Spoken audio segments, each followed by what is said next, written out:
The last time I looked at Insanity with Shaun T, it must be about 15 years now. Since then, we've endured the 4 horsemen of the apocalypse, and I suspect any day now the sun will be smitten and the moon turned to blood. But that's just my optimistic side talking. On top of that, this workout goes to 11 and my knees are now officially 50 years old. Digging deep is one thing, but I'm going to have to call in some extra motivation from an old pal. Hey Hulk, you there? Dysfunctional parrot! Brother, how've you been, dude? Honestly, Hulk, I'm feeling pretty bummed out right now. 2021 in Canada is a dumpster fire, and now I'm getting requests to do an Insanity review. Is that the one with Shaun T?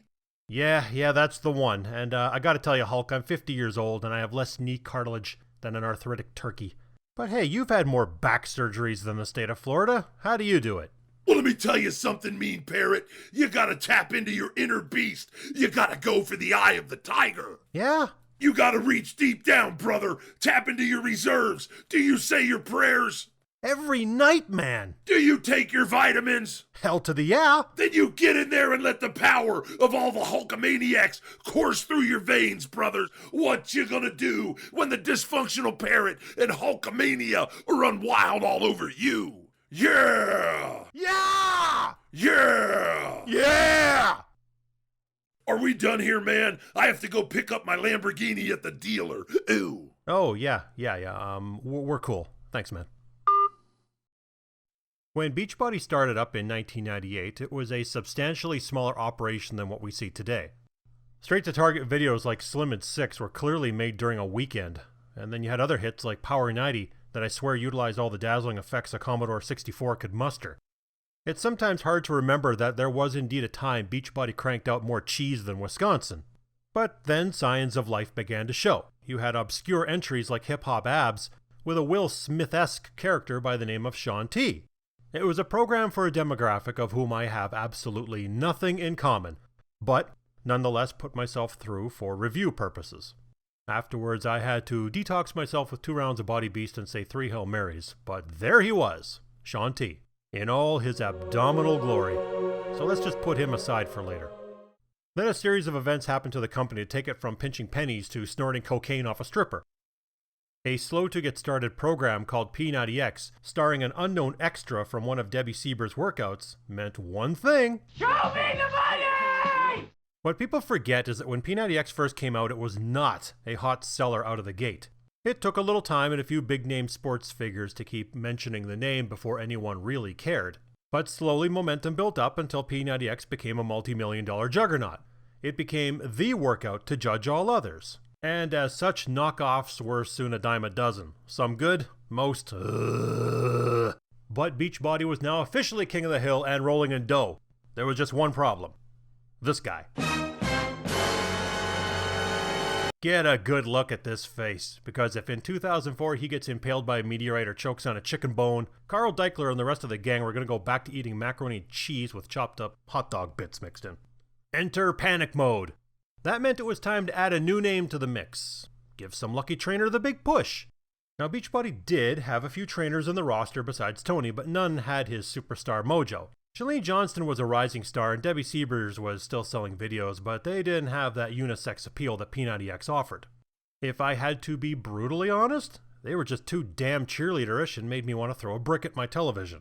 P90X was very heavy on resistance training, so a decent bookend would be a cardio-based series. Anything else would simply be attempting to do a knockoff of their own product. And the trainer also had to have their unique style. He couldn't be anything like Tony or the two would be competing for the same dollars.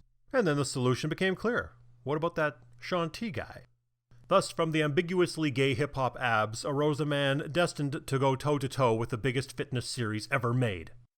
A man who would forever shape, and too often utterly destroy the knee cartilage of many would-be Insanimaniacs.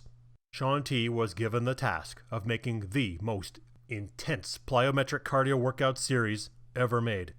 And I swear, they gave him a grand total of a week to do it. So in 2009, almost 5 years after P90X, Beachbody advertised Insanity as the, quote, hardest workout brought to video. And compared to the film production of P90X, it couldn't have cost too much. The stage environment is, to put it diplomatically, cheap. The studio setup of P90X with lighting, dark color palette, and rustic design is in absolute contrast to a bare-bones hardwood floor gym. The lighting can also be hit and miss as the daylight plays tricks with the filming crew, but let's face it, good marketing can hide a lot of flaws. The bold claim of the hardest workout on video is a fair statement, but not for the reasons you might think. While P90X had rest cycles between different muscle groups, Insanity boasts no such mercy. While Tony's goal was to develop total body fitness, Carl Deichler told Shaun T to grab a proverbial machine gun and lay waste to the customers. The series consists of about a dozen workouts and a schedule that has 6 workouts a week. You get 1 recovery day midweek and a rest on Sunday. Use that time to pray to the good Lord Almighty to heal your joints. Then on Monday, it's back to the meat grinder. And this is where we need to be aware of the dangers of this program. For starters, every workout, with the exception of the cool down or stretching, is plyometric in nature. So if you have knee issues, don't waste your time. Seriously, this will aggravate the hell out of any weak spots you have. Of course, if you're new to plyometrics, completely ignore the 60-day time frame. It will serve only to break you. Do 1 day, then rest. Proceed as your knees allow. When I did this program for the first time, I was 35 years old, full of optimism, cartilage, and was fresh off P90X. The rigors of parenting hadn't destroyed my confidence, and my erections were still reliable, firm, and trustworthy. In my own mind, I was a perfect physical specimen. The first time around, I made it through 30 days before I had to let things recover. The jumping and high impact is constant with practically every video. If you are over 40 and think you're going to do 60 solid days of insanity, then give your fool head a shake. Even if by some miracle you could, you absolutely should not.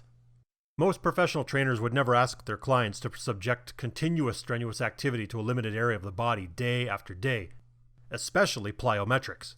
But enough about how much it may hurt you. What about the production itself? What's it like to follow along with Shaun and the crew? Well, the cast are some old favorites from Hip Hop Abs, and some who for whatever reason didn't make any further appearances. Classy dame. Another observation worth noting is the rotation of the cast. A fair amount get a day off.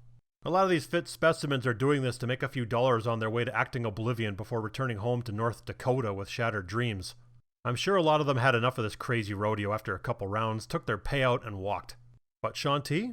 Shaun T's a pretty likable guy. You know those jokes Tony filled your ears with? Well, you don't have to worry about any of that here.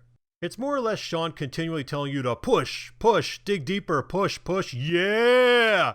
Come on, let's push, let's push, let's push. Considering the fast action format, it works, although it's not exactly Shakespeare. You might be asking if Insanity is a program you should take on for old time's sake. My advice? No, not really. I think Shaun T has gone on to do much better work, primarily with Insanity Max 30. Max 30 utilizes all the high cardio, high impact of the original Insanity, without expecting your limbs to function like a Marvel superhero. Even Insanity Asylum, the immediate follow-up designed to simulate track and field training, is far, far better made and allows for normal human recovery. Insanity is a passable workout program for its time, and maybe even worth doing a week here and there. But the original has been eclipsed by better, more reliable training methods. If you really want this type of training, go after Max 30, hands down. You'd be much better served and would even live to tell about it. Thankfully, Shaun T's major foray into hardcore training videos sparked enough interest to make him the go-to cardio trainer at Beachbody for years to come.